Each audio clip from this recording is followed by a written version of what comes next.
someone walked out of the hangar, and there was this enormous 100-yard floating red square just hovering at low altitude over the pad.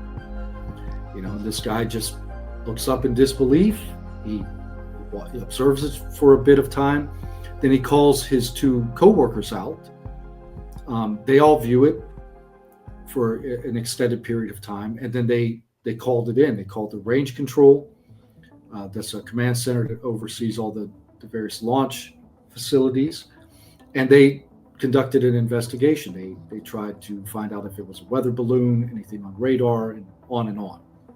Mm-hmm. Ends up that there was nothing in the air, no weather balloons, so this was an anomalous object. And then they notified the base police, and that's how my friends got involved. My friends responded out to the area and met with the contractors.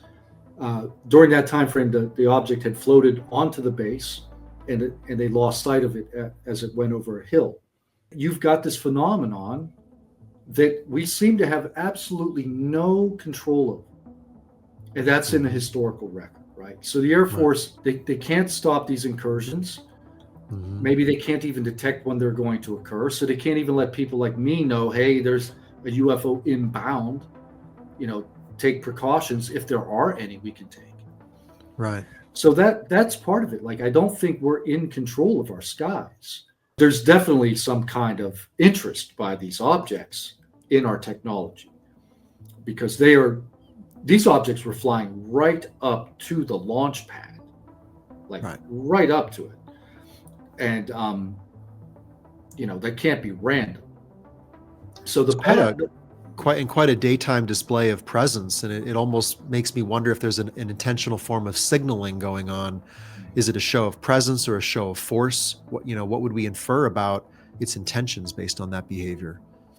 Yeah, and it boils down to to curiosity. There seems to be some interplay, right? Because it's not that they just fly in and examine the rocket and fly off, right? There's a performance mm-hmm. playing out. First, they reveal themselves, right? It's always a light over the ocean with the Vandenberg cases, right? Except for the initial one. It was already there when they came out. But all the other incidents, it appears as a light, and then it attracts your attention. And then as you pay attention to it, then it starts to perform for you. It starts to maneuver or change luminosity or the color of the light. So there's some kind of interaction happening.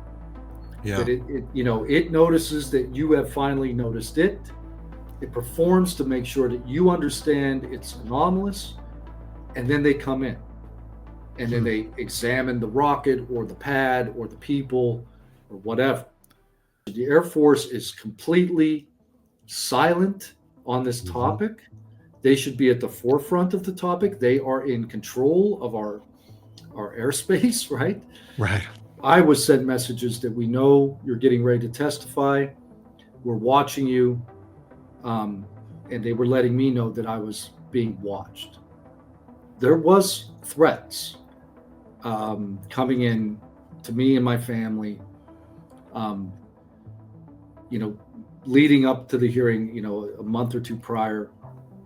And we did have some strange incidents occur, definitely under surveillance, my family and I.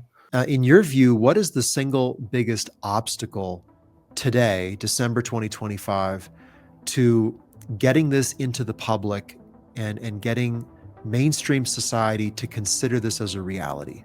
What's the main obstacle? It's the stigma.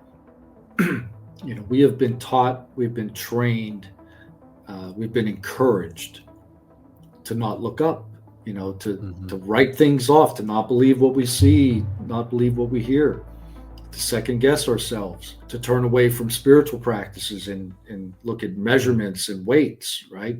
In that kind of reality. Mm-hmm. And I think we're in a turning point now. The men and women serving in uniform are running into things that are supposed to be impossible, but they're real. And then when we speak out about them, we're ridiculed, were punished, and your life can fall off of a cliff just for speaking truth.